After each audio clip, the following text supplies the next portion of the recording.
प्रेमानंदो पुलकितगात्रो विद्युद्धाराधर समकान्ति राधा कृष्णो मनसि दधानं वन्देऽहं श्रीहित हरिवंशम्। थोड़ी देर संकीर्तन करेंगे। जय जय राधा वल्लभ श्री हरिवंश, जय जय श्री सेवक रसी कन अवतंश। जय जय राधा वल्लभ श्री हरिवंश, जय जय श्री सेवक रसी कनयावतंश। जय जय राधा वल्लभ श्री हरिवंश, जय जय श्री सेवक रसी कन अवतंश। जय जय राधा वल्लभ श्री हरिवंश, जय जय श्री सेवक रसी कनयावतंश। जय जय राधा वल्लभ श्री हरिवंश, जय जय श्री सेवक रसी कन अवतंश। जय जय राधा वल्लभ श्री हरिवंश, जय जय श्री सेवक रसी कनयावतंश।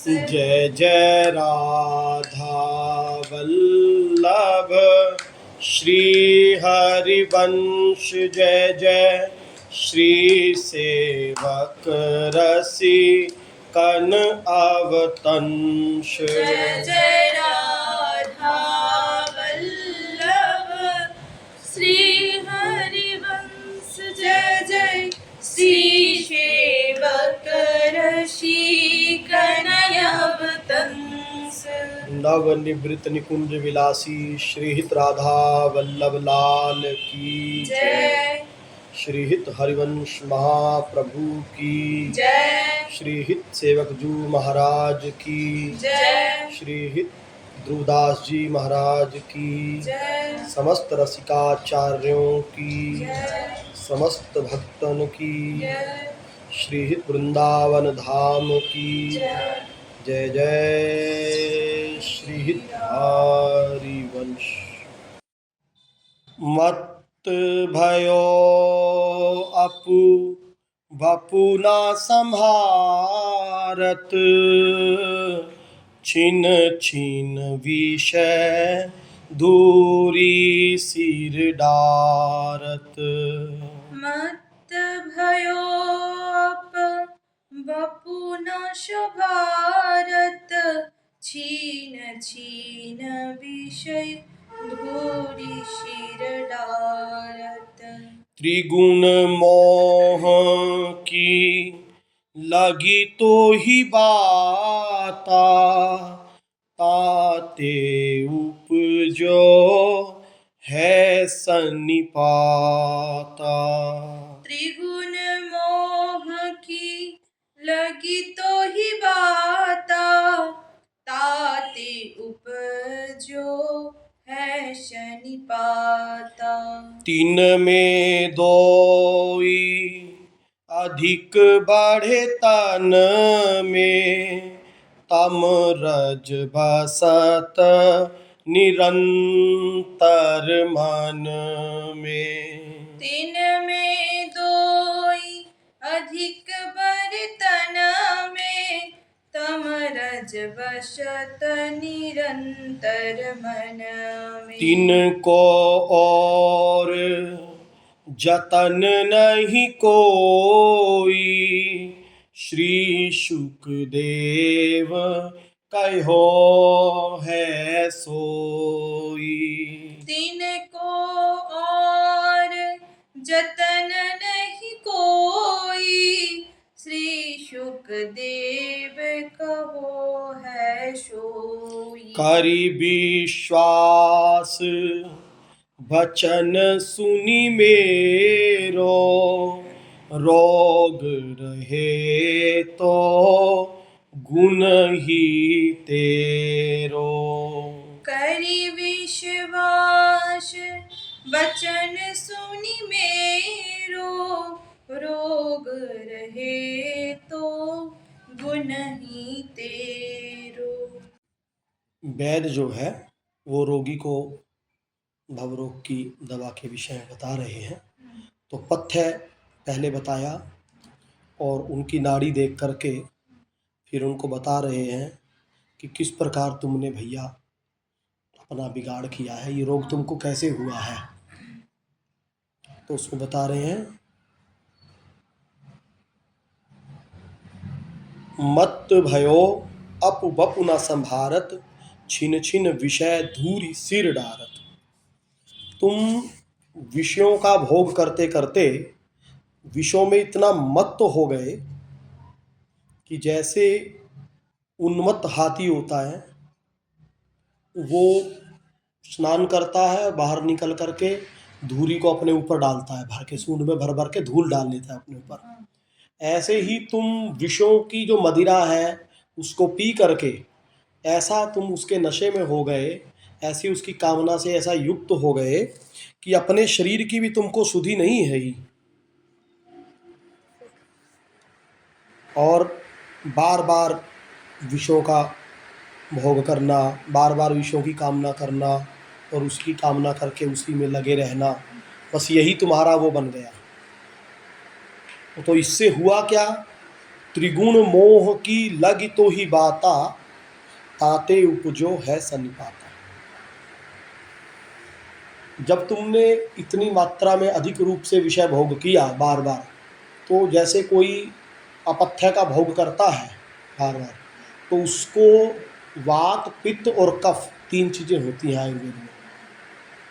तो वात पित्त, जैसे वात बढ़ गई तो वात रोग हो गया, पित्त बढ़ी तो पित्त रोग हुए, है ना, कफ बढ़ा तो कफ रोग हुए।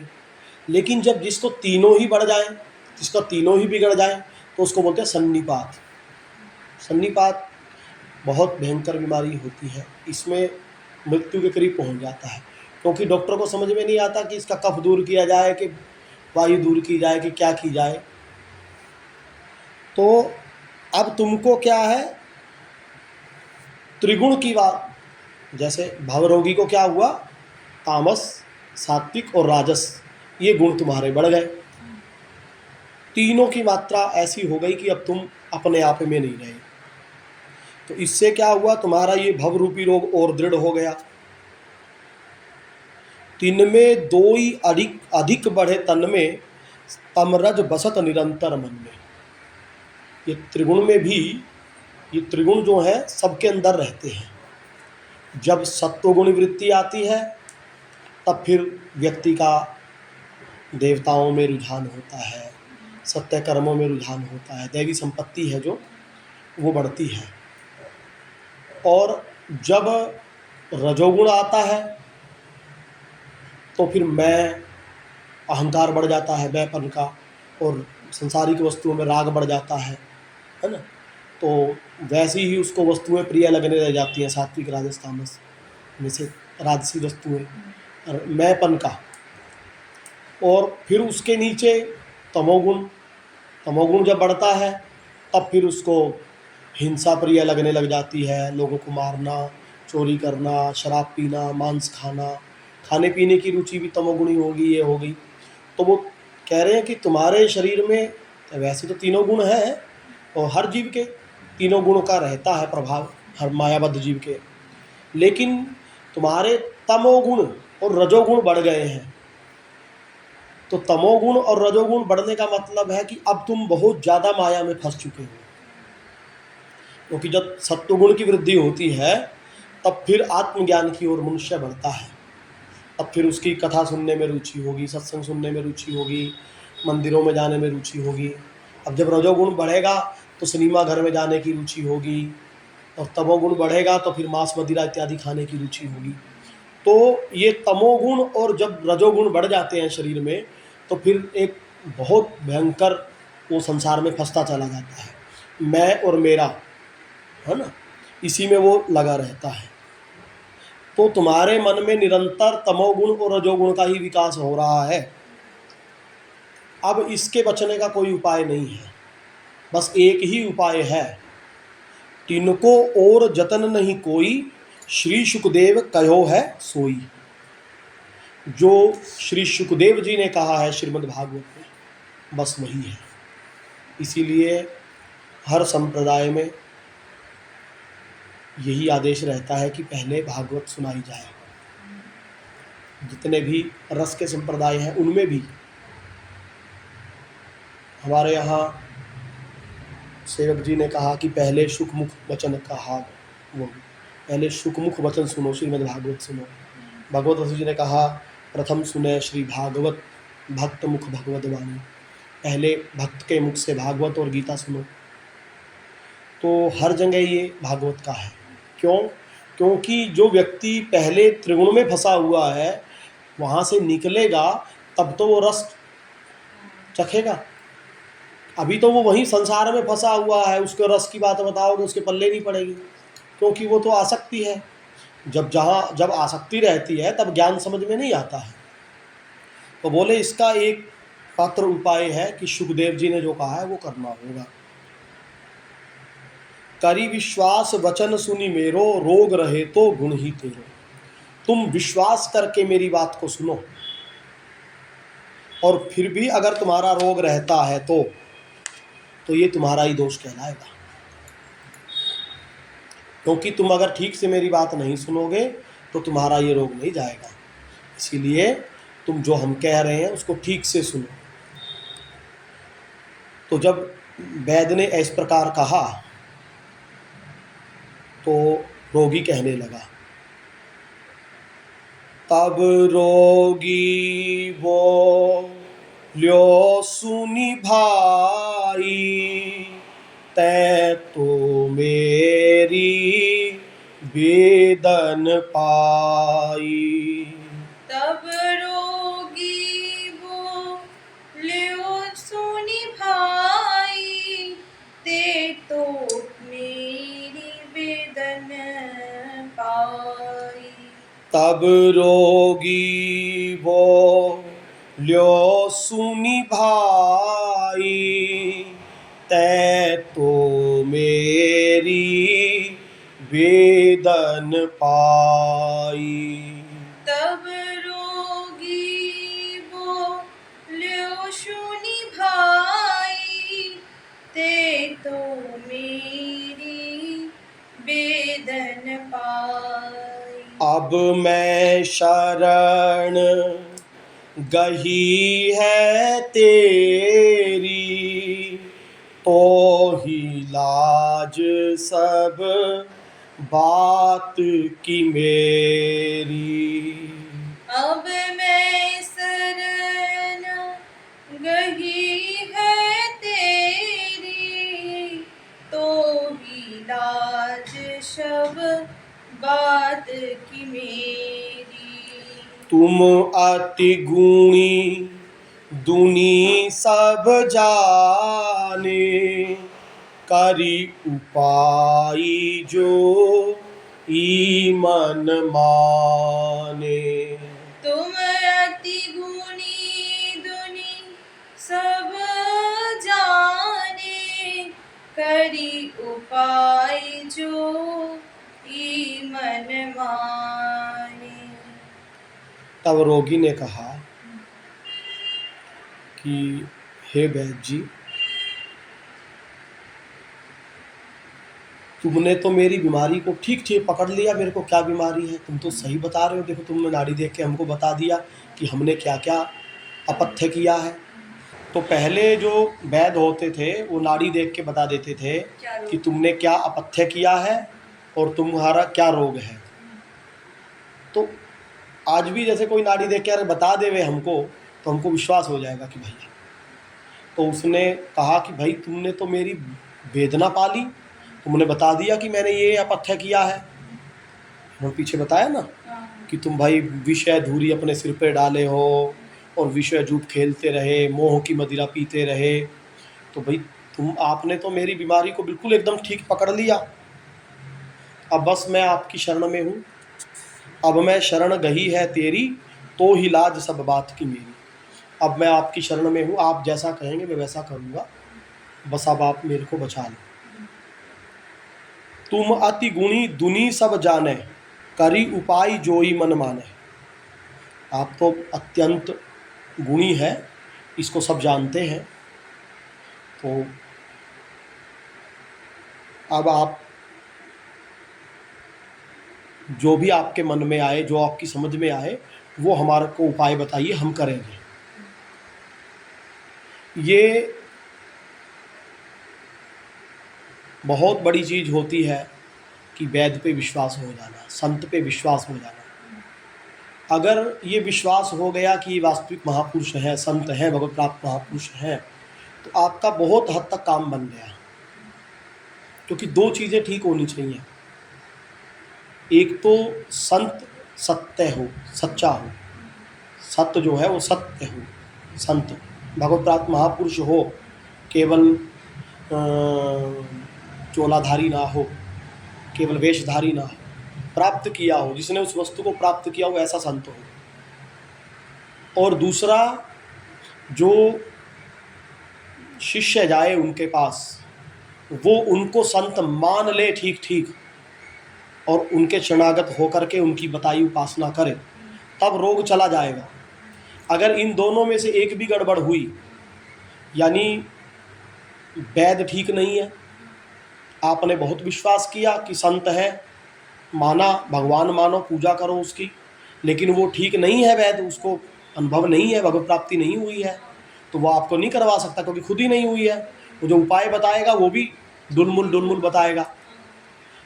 और अगर कोई वास्तविक महापुरुष है, भगवत प्राप्ति किए हुए है, लेकिन आपको उस पर विश्वास नहीं है ठीक ठीक, तो आप उसकी बात को मानोगे नहीं। वो जितना बताएगा उसमें से अपने मन की बात मान लेंगे, बाकी नहीं मानेंगे।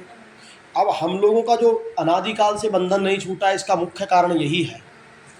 क्योंकि ऐसा नहीं है कि हमको कोई संत ही नहीं मिले, हम अनादिकाल से हैं।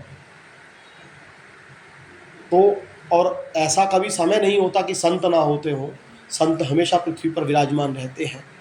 तो बहुत बार हमको संत मिले, बड़े बड़े महापुरुष मिले, लेकिन हमने उनको संत नहीं माना। जैसे आजकल भी हम लोग गुरु बनाए होते हैं, लेकिन गुरु पर विश्वास पूर्ण नहीं होता, डुलमुल रहता है। बना तो लिए हैं गुरु, बोलते भी हैं लोगों को कि हमारे गुरु महापुरुष हैं, ये है, लेकिन खुद विश्वास हमको नहीं होता। नहीं तो उसकी हर बात को हम पूर्णतः मानते, और पूर्णतः मानते तो भगवत प्राप्ति हो जाती। लेकिन हमको अंदर में रहता है कि हुई है कि नहीं। तो हमारे जितनी बातें हमको ठीक लगती हैं अपने मन के अनुसार से, उतनी मानते हैं, पूरी बात नहीं मानते हैं। तो दोनों चीज़ें ठीक होनी चाहिए। अब वो वैद्य ने इनकी रोग बता दिया, इन्होंने कहा कि भाई अब हमको विश्वास हो गया कि आप एकदम सही वैद्य हो, तो हम अब आपके मन में जो आवे, जो औषधि है हमको बताओ, हम ग्रहण करेंगे। होता क्या है, मुख से तो बोल भी दिया कि आप महापुरुष हैं, हमारे इसके अवतार हैं, वो हैं, है ना, प्रबोधानंद सरस्वती के अवतार हैं, शंकर जी के अवतार हैं, कृष्ण के अवतार हैं, राधा रानी के अवतार हैं, सभी बोलते हैं अपने गुरु के लिए, परंतु उसकी बताई हुई औषधि स्वीकार नहीं करते, उसकी बताई उपासना नहीं करते। सोचते हैं बिना भजन किए ही भगवान मिल जाएंगे हमको। जबकि तुलसीदास जी ने कहा है, बारी मथे वरु होय घृत, सिकता ते वरु तेल, बिनु हरि भजन न भवतरिय, यह सिद्धांत अपेल। पानी को मथने से घी भले ही निकल जाए, रेत को पेलने से तेल भले ही निकल जाए, जबकि यह संभव है। पानी में घी नहीं होता है तो उसको कितना भी मथो घी नहीं निकलेगा। रेत में तो वैसे ही बालू सूखी होती है, उसमें तो रेत घी डल जाए तो वो भी पी जाए, तो उसमें तो उसके पेलने से कभी घी तेल नहीं निकलेगा। लेकिन तुलसीदास जी कहते हैं मान लिया ये भी कभी असंभव संभव हो जाए, लेकिन बिनु हरि भजन न भवतरी है, बिना भगवान की भक्ति के कोई भवसागर से पार हो जाए, ये सिद्धांत अटल सिद्धांत है। कोई पार नहीं हो सकता बिना भजन के, ये एकदम अटल सिद्धांत है कि बिनु हरि भजन न भवतरी। यह सिद्धांत अपेल, इसको इधर उधर हिलाया नहीं जा सकता कि और भी कोई रास्ता होगा। ना ना, कोई रास्ता नहीं है भाई। तुम्हारे गुरु भगवान हो, महापुरुष हो, कोई हो, उनकी बात तुमको मान करके भजन करना पड़ेगा। स्वयं भगवान भी अर्जुन के गुरु रूप में खड़े हैं, अर्जुन ने गुरु रूप में स्वीकार किया है उनको, लेकिन भगवान उनको कह रहे हैं मन मना मद भक्तो मध्याजी मान नमस्कुरु, तुम मुझको मान और माम एकम शरणम ब्रज, मेरी शरण में आ, केवल मेरी ही शरण में आ, अब काम बनेगा। भगवान कह देते कि अरे मैं भगवान हूँ, तेरे को भजन करने की क्या जरूरत है, ले हो गया तेरा काम। ऐसा नहीं, भजन करना होगा। क्यों? क्योंकि भजन से ही आपके अंदर में वो निष्ठा पैदा होगी जिससे आप गुरु के हरि के शरणागत हो पाओगे। जिसका अंतःकरण मलिन होता है जितनी मात्रा में, उसका संत पे और भगवान पे उतना विश्वास नहीं हो पाता है, और भजन के द्वारा ही अंतःकरण शुद्ध होता है। तो इसीलिए शरणागत होना बहुत अनिवार्य है। तो ये कह रहे हैं कि भाई हमने जो है आप पर विश्वास है, आप बताओ। तो फिर वैद्य जी जो हैं वो उपचार बता रहे हैं। पंडित सोच विचार के करन लाग्यो उपचार, पंडित सोच विचार के करन लगो उपचार, जैसे बेगहि जाई नसी भव दुस्तर संसार, जैसे बेगहि जाई तरी भव दुस्तर संसार। तो पंडित जो है, वो वैद्य जो है, बड़ा सोच विचार करके उपचार करने में प्रवृत्त हुआ। उन्होंने ऐसा उपचार वो करने का विचार कर रहा है कि जिससे इस रोगी का जो रोग है वो तुरंत ही चला जाए, अर्थात ये भव सागर से पार हो जाए, इसका जो भव रोग रूपी जो रोग है वो नष्ट हो जाए, ऐसा वो विचार कर रहा है। तो फिर वो अब दवा बता रहे हैं। जड़ बैराग वृक्ष की लावहु, सोठ संतोष ही आन मिलावहु। जड़ बैराग वृक्ष की लावहु, सोठ संतोष ही आनी मिलावहु। सबसे पहले कह रहे हैं वैराग्य। वैराग्य रूपी जो जड़ है उसको धारण करो, क्योंकि वैराग्य बहुत जरूरी है। वैराग्य किसे कहते हैं? वी उपसर्ग है और राग, राग रहित अवस्था का नाम वैराग है। राग जो है वो दो प्रकार से होता है, एक अनुकूल भाव का राग, एक प्रतिकूल भाव का राग। अनुकूल भाव के राग को तो हम राग कहते हैं और प्रतिकूल भाव के राग को हम द्वेष कहते हैं, घृणा कहते हैं। तो इन दोनों से रहित होना, राग और द्वेष से रहित होने का नाम है वैराग। राग रहित अवस्था का नाम वैराग है। कबीरदास जी ने कहा, कबीरा खड़ा बाजार में मांगे सबकी खैर, ना काहू सो दोस्ती, ना काहू सो बैर। मतलब ना किसी से राग हो, न किसी से द्वेष हो। जैसे अब हमको कपड़ा लेना है तो हम यहाँ से गए बाजार, अब रास्ते में मिठाई की दुकान लगी है, जूता की दुकान भी लगी है, बर्तनों की दुकान भी लगी है, हम जा रहे हैं, देखते भी जा रहे हैं कि कपड़े की दुकान लगी है, उसकी दुकान लगी है, उसकी इसकी दुकान, सब दुकानें लगी हैं। लेकिन हम किसी भी दुकानदार से जाके लड़ते नहीं हैं कि अरे हमको कपड़ा लेना है, तूने बर्तन की दुकान क्यों खोली है, तूने मिठाई की दुकान क्यों खोली है। लड़ते नहीं किसी से, चुपचाप जा रहे हैं अपने लक्ष्य की ओर, यानी किसी से द्वेष नहीं। और किसी ऐसा भी नहीं कि अरे चलो मिठाई की दुकान लगी है तो कपड़ा रहने देते हैं, मिठाई खा लेते हैं, ऐसा भी नहीं। कपड़ा लेने जा रहे हैं तो कपड़ा ही लेते हैं। इसका नाम है वैराग्य, ना राग ना द्वेष। संसार के किसी भी व्यक्ति वस्तु में अटकना नहीं है। जो हमारा लक्ष्य है केवल उसकी तरफ बढ़ना है, उसको कहते हैं वैराग।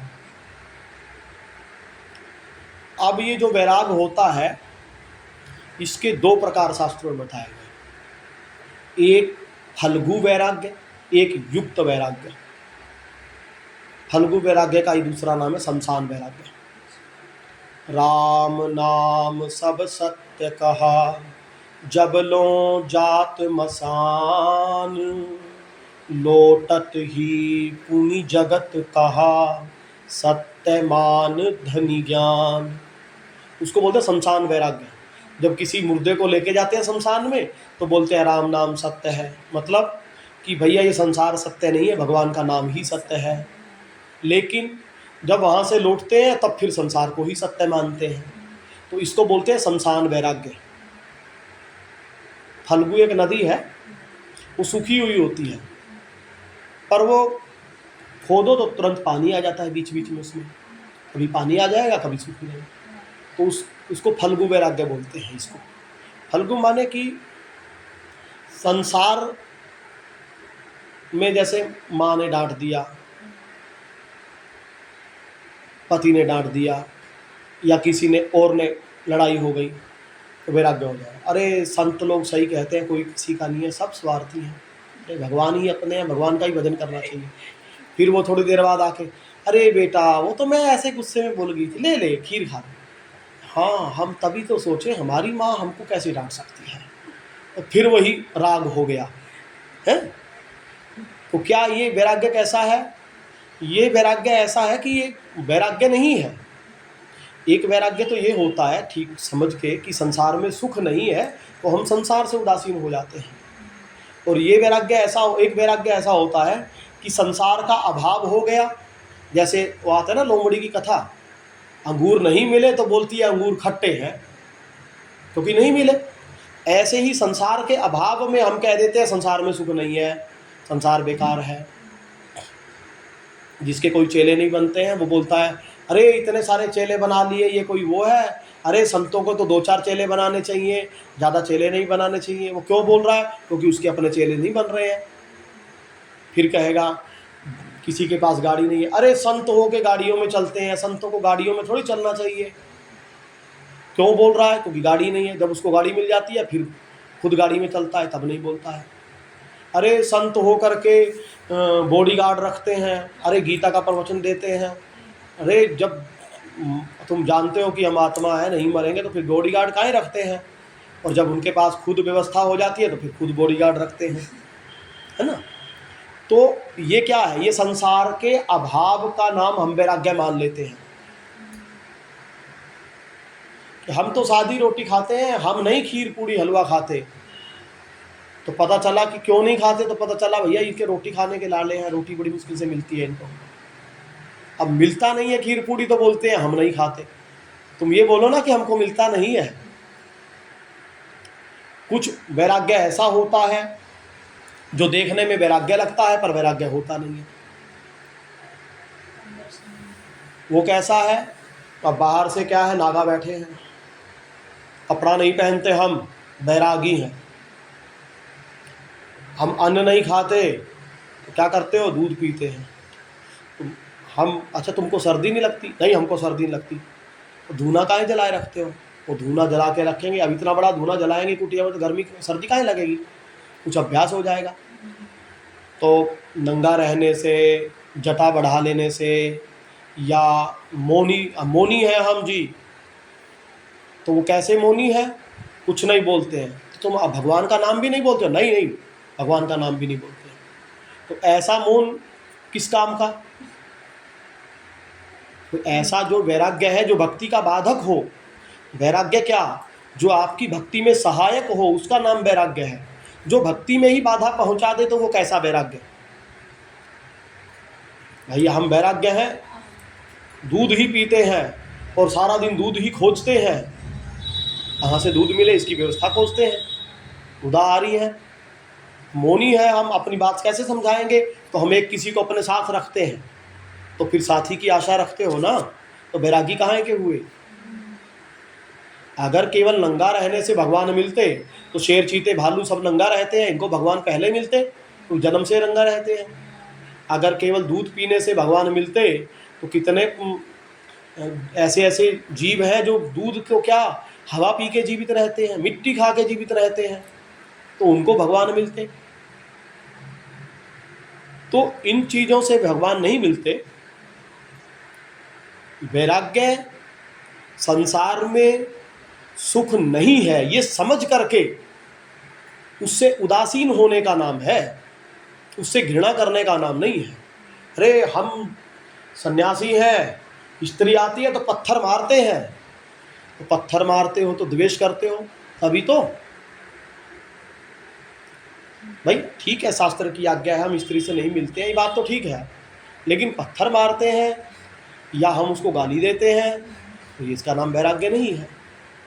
हम एक बार रास में गए, वहाँ एक बाबा जी थे, अब वो श्रृंगार घर में ठाकुर जी की सेवा के लिए जाते हैं सब, तो प्रणाम करने, तो हम भी जैसे गए तो वो बाबा जी भी आए हुए थे, वहाँ एक स्त्री भी आई ठाकुर जी की सेवा करने के लिए, और वो ठाकुर जी के लिए कुछ बना के लाई खिलाने के लिए। वो कह रहा है दूर दूर दूर दूर, स्त्री कहाँ से आ गई इसमें? तो हम उस समय बाबा जी तो बने नहीं थे, फिर हम देख रहे थे कि ये क्या है। तो हमने बाद में पूछा, महाराज स्त्री से दूर रहना है ठीक है, आप खुद बाहर चले जाते। अब वो ठाकुर जी के लिए भोग बना के लाई है, ठाकुर जी को पवा रही है, तो ठाकुर जी को सुख उस वो भोग बना के लाई पाने उससे मिलेगा कि आपके बैठने से मिलेगा वहाँ? अब फिर वो आई है, कोई तुमको तो छेड़ नहीं रही, वो ठाकुर जी को भोग पवाने आई है, भाई तुमको कुछ कह रही है वो? तो तुम इतना द्वेष कर रहे हो, अरे हम स्त्री को छूते नहीं है, तो मत छूओ ना भाई, तुम तो ना छू के भी छू रहे हो, ना छू के भी छूना हो गया ना। वो एक गुरु शिष्य जा रहे थे, एक स्त्री पानी में बह रही थी, तो देखा अरे स्त्री बह रही है, वो सन्यासी थे, छूते नहीं थे स्त्री को, तो गुरु ने तुरंत छलांग लगाई, उस स्त्री को पानी से बाहर निकाला और नदी के पार निकाल करके आए, तो चलो भाई आगे चल पड़े। अब चेला 2-4 किलोमीटर जाके बोलता है, महाराज एक बात पूछूं? बोले हाँ। बोले हम तो सन्यासी हैं, हम स्त्री को छूते नहीं हैं, आप तो पानी में उस स्त्री को गोद में उठा के लाए। बोले अरे वो तो उसकी जान बचाने के लिए हमने किया, और हमने उसको छुआ नहीं, और तुम अभी तक उसको पकड़े बैठे हो। यानी पकड़ मन की होती है ना, तुम मन से अभी तक उसी का चिंतन कर रहे हो। तो जो वैराग्य होता है वो मन की अवस्था है, संसार में राग और द्वेष ना होना, इसका नाम वैराग्य है। ये बात ठीक है कि स्वरूपतः भी संसार के वस्तुओं से दूर रहना है, ताकि क्योंकि अभी अंदर में जो हमारे संसार बैठा हुआ है, संसार के प्रति राग, वो जब वस्तु को पाता है, अनुकूल वस्तु को, तो प्रकट हो जाता है। जैसे लोभी है कोई, धन को देख करके लोभ जागृत हो जाता है, कामी है कोई, स्त्री को देख करके काम जागृत हो जाता है, स्त्री का संग करेगा। इसलिए शास्त्र ने मना भी किया है संग के लिए कि बैरी का चरित्र नहीं सुनना चाहिए, स्त्री का चरित्र नहीं सुनना चाहिए, धन का चरित्र नहीं सुनना चाहिए, क्योंकि धन का चरित्र सुनोगे तो लोभ जागृत हो जाएगा, स्त्री का चरित्र सुनोगे तो काम जागृत हो जाएगा, है ना, बैरी का चरित्र सुनोगे तो क्रोध जागृत हो जाएगा, है ना, उनका संग करोगे तो ये काम क्रोध लोभ जागृत हो जाएंगे। इसलिए, लेकिन उन वस्तुओं में कमी नहीं है, स्त्री में कमी नहीं है, वो बाधा हमारे अंदर खुद मन की है, हमको दूर रहना है, वो गलत नहीं है। पर हमको दूर रहना है, क्योंकि कमी हम में है इस चीज़ की। तो इसको हम वैराग्य बोलते हैं, है ना। संसार के अभाव में जो वैराग्य होता है वो संसार का राग ही है, दूसरे रूप है राग का वो, संसार के ना मिले। इसलिए तो तुलसीदास जी ने लिखा नारी मुई ग्रह संपत्ति नासी और मूड मडाए भय सन्यासी। तो वो क्यों लिखा है? वो इसीलिए लिखा है कि भाई संसार के ना रहने पर जो तुमको वैराग्य दिखाते हो वो वास्तविक वैराग्य नहीं है, वो क्षणभंगुर वैराग है, शमशान वैराग्य है, फल्गु वैराग्य है। लेकिन ये वैराग्य भी काम कर जाता है कभी कभी। कैसे? जैसे संसार से किसी को धक्का मिला, उसी समय वो वैराग्य तो उसके मन में आया ही, उसी समय उनको सत्संग मिल गया और सत्संग पे उसको विश्वास हो गया, वो भगवान की ओर चला गया। तो संसार में ना राग होना ना द्वेष होना, इसका नाम वैराग्य है। और जो द्वेष वैराग्य का बना लिए हैं लेकिन मन में राग द्वेष रखे हुए हैं, उनके लिए बिहारी देव जी ने कहा बैरागी घर घर फिरे लिए बैर और राग। ऐसे वैरागी तो बोले घर घर में है, मन में एक दूसरे के प्रति बैर रूपी अग्नि रखे हुए हैं, तो इसको वैराग्य नहीं। वैराग्य माने संसार के किसी भी व्यक्ति वस्तु स्थान में सुख नहीं है, हमको ये समझ लेना है सत्संग के द्वारा, और ये समझ लेना है कि जो आनंद हम चाहते हैं, जो सुख हम चाहते हैं, वो कैसे मिलेगा? वो केवल भगवान की भक्ति से ही मिलेगा। और फिर जब हम भगवान की भक्ति करते हैं तो भगवान की भक्ति में जो जो चीज़ें हमको बाधक दिखती हैं उनको हम छोड़ते चले जाते हैं, उनको फिर हम उनसे राग नहीं करते हैं। जैसे संत लोग लहसुन प्याज के लिए बोलते हैं, लहसुन प्याज खाना कोई पाप तो नहीं है, लेकिन लहसुन प्याज तामसी है। आपको जाना है भगवान की ओर तो उसके लिए सत्वगुण चाहिए, तो तमोगुणी वस्तुएं खाओगे तो तमोगुण बढ़ेगा। अब संत लोग मिर्ची खाने के लिए भी मना करते हैं, बहुत तेज लाल मिर्ची खाओगे तो क्या तमोगुण बढ़ेगा, और तमोगुण बढ़ेगा क्रोध भी बढ़ता है। तो जब तुम क्रोध करोगे तो क्रोध करने से जो अंदर का रस है वो जल जाता है। उड़िया बाबा जी महाराज कहते थे कि एक बार क्रोध कर लिया तो 1 महीने का भजन नष्ट हो जाता है। घर में आग लगने से, आग लग गई ना घर में, तुम्हारा दिल जल गया, तो जलते हुए घर में थोड़ी कोई मेहमान टिकता है। तो जब भगवान आएंगे और तुम्हारे हृदय में क्रोध आया, जलन हुई, तो भगवान क्यों टिकेंगे तुम्हारे हृदय में, है ना। तो ये जो क्रोध है वो इसलिए मना करते हैं। तो ऐसे ही और चीज़ें भी हैं, जो तमोगुणी चीज़ें हैं वो साधक को नहीं पानी चाहिए, रजोगुण बढ़ाने वाली चीज़ें हैं वो नहीं पानी चाहिए, सत्वगुणी चीज़ों का ही सेवन करना चाहिए। उससे क्या है, चित्त में सत्वगुण बढ़ेगा और भजन में वृद्धि होगी। तो सहज रूप से इन चीज़ों को, अहंकार पूर्वक नहीं कि अरे हम तो प्याज नहीं खाते, हम बहुत प्याज नहीं खाते तो कोई बड़ी चीज़ नहीं की तुमने, वो तो तुम्हारा कर्तव्य है और उसका फल तुमको भगवान देंगे। संसार में क्या कर दिखा रहे हो कि हम ये नहीं करते, हम वो नहीं करते। तो वैराग्य माने संसार में ना राग हो ना द्वेष हो किसी भी व्यक्ति वस्तु स्थान के प्रति। वो कैसे होगा? वो संसार का स्वरूप समझने से होगा।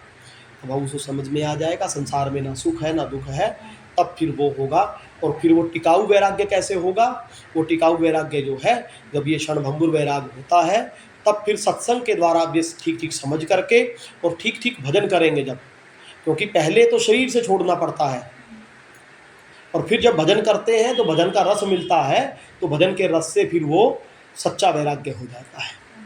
तो यहाँ ये कहते हैं कि पहले भैया तुम वैराग रूपी जड़ लेके आओ। और जिसकी संसार में आसक्ति रहती है ना, तो आसक्ति रहते श्रद्धा उत्पन्न नहीं होती है। श्रद्धा का मूल भी वैराग्य है। सत्संग सुनने से वैराग्य जब आता है तब श्रद्धा जमती है। अगर किसी चीज़ में हमारी आसक्ति है ना, तो जब संत या कोई गुरु या कोई महात्मा जब उसके लिए बोलते हैं तब फिर लगता है अरे ये तो ऐसे ही है। जैसे जो प्याज में आसक्ति रखता है, जब ये चीज़ सुनता है कि संतों ने कहा है कि प्याज खाना कोई पाप थोड़ी है, तो कहता है हम पाप थोड़ी कर रहे हैं, खा रहा है। लेकिन वो आगे की बात नहीं समझता है कि आगे भी कहा है कि भैया अगर भजन करना है तो छोड़ना पड़ेगा तमोगुणी चीज़ों को। तो महत्व किस चीज़ को देना चाहिए था उसको कि ये तमोगुणी चीज़ों को छोड़ना होगा। इस चीज़ को महत्व देता तो आगे बढ़ता, लेकिन क्योंकि उसकी आसक्ति है तो वो अपनी आसक्ति तो छोड़ नहीं पा रहा, तो वो पहले वाली इतनी बात को पकड़ लिया कि पाप नहीं लगता है तो अब खाने दो हमको, है ना। तो आसक्ति जब रहती है, जैसे धन में किसी की आसक्ति है, उसको जब कोई संत कथा में कहते हैं कि दान करना चाहिए तो उसका मन यही कहेगा देखो पैसा मांगते हैं, बाकी सब तो ठीक है, पैसा मांगते हैं, संतों को पैसा नहीं मांगना चाहिए, है ना। क्यों? क्योंकि उसकी आसक्ति है ना धन में, तो उसको दान वाली बात बिल्कुल अच्छी नहीं लगती।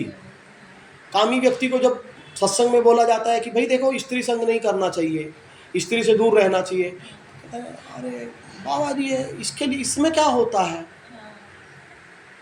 हम कोई सारा दिन थोड़ी भोगते हैं। अरे दिन में अगर 15-20 मिनट आधा घंटा भोग लिए तो क्या हुआ। तो वो इस तरीके से अपनी बात उसके तर्क को से काटता है संत की बात को।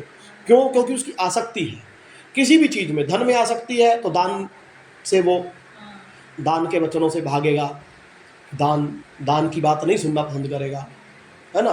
क्रोधी है तो जब उसको क्रोध के लिए टोका जाएगा तो उसके लिए भागेगा वो, है ना, कि अरे हम क्रोध नहीं करते, लेकिन फिर देखो भाई जो शत्रु हैं उनको तो मारना ही चाहिए ना, अरे विधर्मी अधर्म करते हैं, ऐसा करके वो अपना बचाव करता है। तो जब तक वैराग्य नहीं होगा तब तक वो बात बैठेगी नहीं, यानी श्रद्धा उत्पन्न नहीं होगी। श्रद्धा जब तक उत्पन्न नहीं होगी तब तक गुरु और शास्त्र की बात बैठेगी नहीं। तो इसीलिए सबसे पहले जरूरी है वैराग्य, वैराग्य से श्रद्धा उत्पन्न होती है। फिर कह रहे हैं, फिर दूसरी चीज बता रहे हैं संतोष। संतोष को लेके आओ। संतोष क्या होता है? जो वस्तुएं हमारे पास हैं, जिन वस्तुओं की हमको आवश्यकता है हमारे पास प्रारब्धवश आती हैं। जैसे कपड़ा पहनना है तो कपड़ा सबको मिलता है, चाहे पुराना मिले चाहे नया मिले, मिलता है। खाने को भी सबको कहीं ना कहीं से ठाकुर जी व्यवस्था करते हैं प्रारब्ध के अनुसार।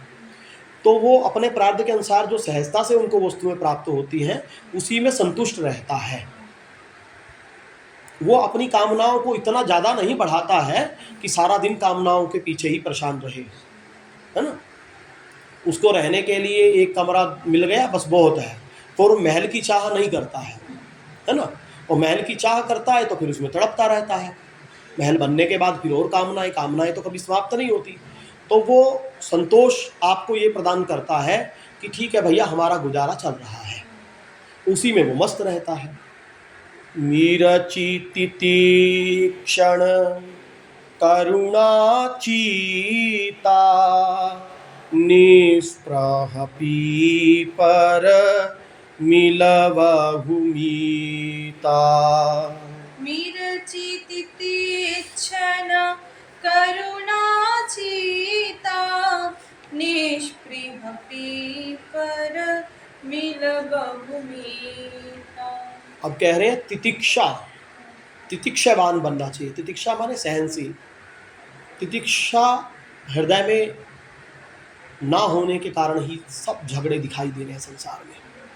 ये आज इतना असहनशील आदमी हो गया है, छोटी छोटी बातों पे लड़ाई हो रही है, छोटी छोटी बातों पे एक दूसरे को मार दिया जाता है। आप कहीं जाओ देखो छोटी छोटी बातों पे चाऊ चाऊ चाऊ लोग लड़ते रहेंगे, घरों में भी लड़ाइयाँ इसी बात की, ना सहनशीलता। तो तितिक्षा बोलते हैं सहनशीलता को। जब हम भगवान के भजन मार्ग पे निकलते हैं तो उसमें जो हमको कष्ट प्राप्त होते हैं तो उनको सह ले। सहत सहत बाड़े भक्ति ग्रहतन गुरु हित गार। सहन करने से सहते सहते भक्ति बढ़ती है। तो सहना तो पड़ता ही है हर चीज़ में। अब जैसे आप भजन करने बैठोगे तो मन को सहना पड़ेगा, नहीं तो फिर मन थोड़ी एक माला में ही भागने की करेगा, बैठे बैठे दर्द होने लग जाता है। तो तितिक्षा माने जो प्रारब्ध के अनुसार आपको सुख दुख प्राप्त होते हैं उनको सह लो। सुखों को भी सह लो, दुखों को भी सह लो। हम लोग समझते हैं दुख दुख नहीं, सुख को भी सहना होगा, क्योंकि सुख आया तो फिर सुख में ऐसा नहीं हो कि सुख पाया और बड़ा हर्षित हो गए और भजन छोड़ दिया ना। तो सुख को भी सहना होगा और उसको भी सहना होगा। फिर है करुणा। हृदय में करुणा होनी चाहिए, करुणाशील होना चाहिए जीव को, समस्त जीवों के प्रति करुणा का भाव होना चाहिए, क्योंकि जिसके अंदर करुणा होगी उसका हृदय कोमल होगा, और जो इसके अंदर करुणा होगी वही फिर करुण पुकार से भगवान को पुकार सकता है। जो करुण क्रंदन करता है तो भगवान उसको प्राप्त होते हैं। फिर निष्प्रह। निष्प्रहता माने स्पृहा रहित, स्पृहा करना कि वो आगे निकल गया, हमको ऐसा बनाना है, पड़ोसी के पास ये है, हमको ऐसा करना है। तो ये जो स्पर्धा लगती है, ईर्ष्या तो जलन की, जलते नहीं है वो, स्पृहा लगती है उसके अंदर कि दौड़, संसार की दौड़ में भाग लेना। उसके पास गाड़ी है तो हमको भी गाड़ी लेनी है, उसके पास वॉशिंग मशीन है तो हमको भी लेनी है, उसके पास कूलर है तो आवश्यकता नहीं है पर वो चाहिए। अब गए समाज में बैठे हैं 10 लोगों के बीच में, आया एक को माला पहनाई दूसरे को नहीं पहनाई, अरे हमको माला नहीं पहनाई, हमको माला नहीं पहनाई, ये क्या है? तुम माला का क्या करोगे? चाहिए तुमको माला, क्या उपयोग आएगी? नहीं, बाद में हम निकाल के फेंक देंगे, तो अब क्यों जल रहे हो? तो इसको स्पृहा हो गई, बराबरी करना चाहते हैं, उनकी आवश्यकता नहीं है पर नहीं उसको पहनाई ना तो हमको भी पहनानी चाहिए, है ना। ऐसे स्पृहा जो है इसको भी छोड़ करके हमको अपनी इच्छाओं को समझना होगा कि हमारी कितनी आवश्यकता है, आवश्यकता के अनुसार जो चीज़ है वो हम प्राप्त करें। जिस चीज़ की आवश्यकता नहीं है उसके लिए काहे मेहनत करें, उसके लिए क्यों समय बर्बाद करें, है ना। तो इस प्रकार स्पृहा, निष्पृह रहना चाहिए हमको। स्पृहा माने तो दौड़ लगाना, और निष्पृह माने उससे उपेक्षित कर दो, उसकी उपेक्षा करो।